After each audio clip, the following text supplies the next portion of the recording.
I'm talking about the online bug that was found that compromises everybody's stuff. Right. So what Heartbleed is it is a, let's see. We'll open up our browser and we'll go to a place like bankofamerica.com. Bankofamerica.com. All right, so we're here. If we look up here in the upper left-hand corner, we have the Bank of America Corporation and we have this lock symbol. And what this lock is telling us is that we have a secure and encrypted connection between our computer and the Bank of America website. And what this means is that if anybody's monitoring what we're doing, they will have to decrypt all of the traffic that we're sending back and forth to the Bank of America website to see what we're doing. Also, this means that they will have to, is that they can't hijack the connection because the website and the computer, they're sending information back and forth, constantly verifying that we are who we say we are. So the computer wants to know that the bank is who they said they were when we first established the connection, and the bank is verifying that the computer is who it said it was when it first established the connection. And this keeps the connection secure. Well, Heartbleed was a bug that was found in the OpenSSL software, which is used or was used to create this sort of connection between the majority of the websites on the internet, somewhere in the neighborhood of 60, 70, maybe 80%. So most of the websites we visit, and this includes banks and online services like Facebook, Google, and almost anything else you can think of. What this bug enabled to happen was bad hackers to hijack these connections. So they could go into the SSL bug and they could essentially collect all of this traffic that was being sent back and forth in an unencrypted fashion and then use that information to gain access to users' accounts.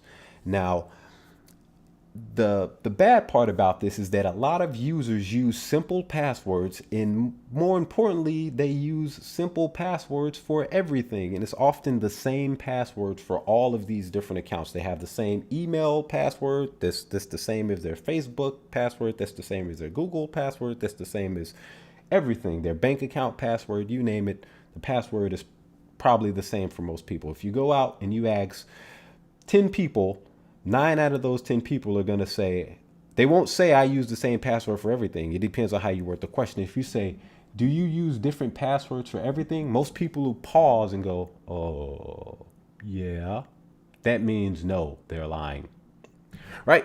So what we're going to discuss here is how to not be compromised by Heartbleed or any other attack that might happen. Now, way before Heartbleed, or however long, it doesn't really matter, Target was attacked and a bunch of people had their accounts compromised and hackers may have gotten their credit card information. So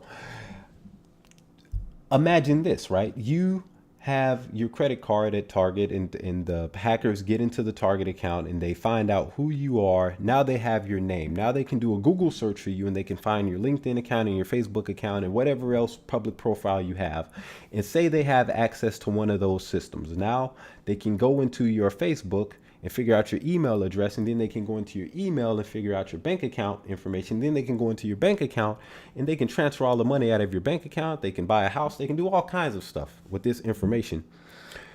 And what makes it really easy for them is if you have a very easy password and you use the same password for everything. So you want to use a different password for all of your different things, and you want this password to be complicated as possible. Now, how do you remember a complicated password? You don't. Or some passwords you'll remember because you use them over and over again. Like I remember a couple passwords that are really complicated, and if I told them to anybody, I'm not going to tell them to you here, but if I told them to somebody who didn't write them down, they would never remember what they were because they're completely random. There's just letters and uppercase letters when numbers are mixed in, and then special characters like the @ symbol and the $ and the asterisks and parentheses, slash marks and smiley faces and doily things and all kinds of stuff, right? So, and then they're long, like I'm talking 14 characters, 10 characters, 15 characters, extremely long passwords. Now, of all the accounts I have, I can't remember all of the passwords, so I use a password management software. And on Mac, I use 1Password, and then Mac is all I use, so that's all I use. and I have a different password for everything. So say for instance, somebody hacks into my Pinterest account, they can get my password and my email address, but they can't get into my email account because the password is completely different. Completely different. It's not even similar. It's completely random, right?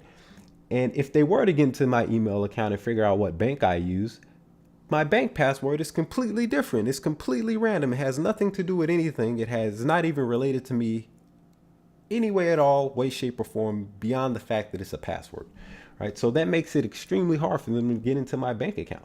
Now, even if they were able to get into my Pinterest account and now they're working on a way to get into my email account, I change my passwords on average every 3 months. So maybe I should change them more often now.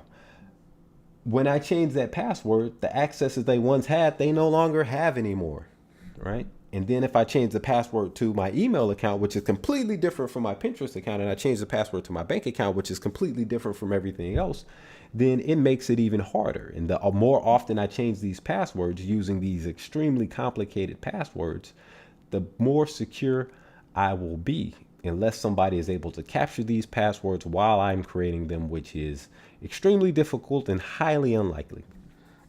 So that's how we keep ourselves secure, is by using long, complicated passwords. And one resource you can use is randompassword.org. And if you go into Google and you type random password, right, and we hit enter, it'll say we get the randompasswordgenerator.net, and we have, let's see, let's make this up, random password, 2 words, random password. We get random.org, and we can actually go in here. We can generate as many passwords as we want. We can specify the number of characters, and then we already see that the password, this one here, will not contain special characters and stuff like that. But you can add those special characters and numbers and uppercase and lowercase in after those passwords are generated, and they're completely random. And if you don't have the password software to manage all these passwords, write them down in a notebook that you only have access to, that is secure. Or you can keep them in a text file on a secure computer that you only have access to, where this stuff can't be accessed by other people or shared across the internet by mistake somehow.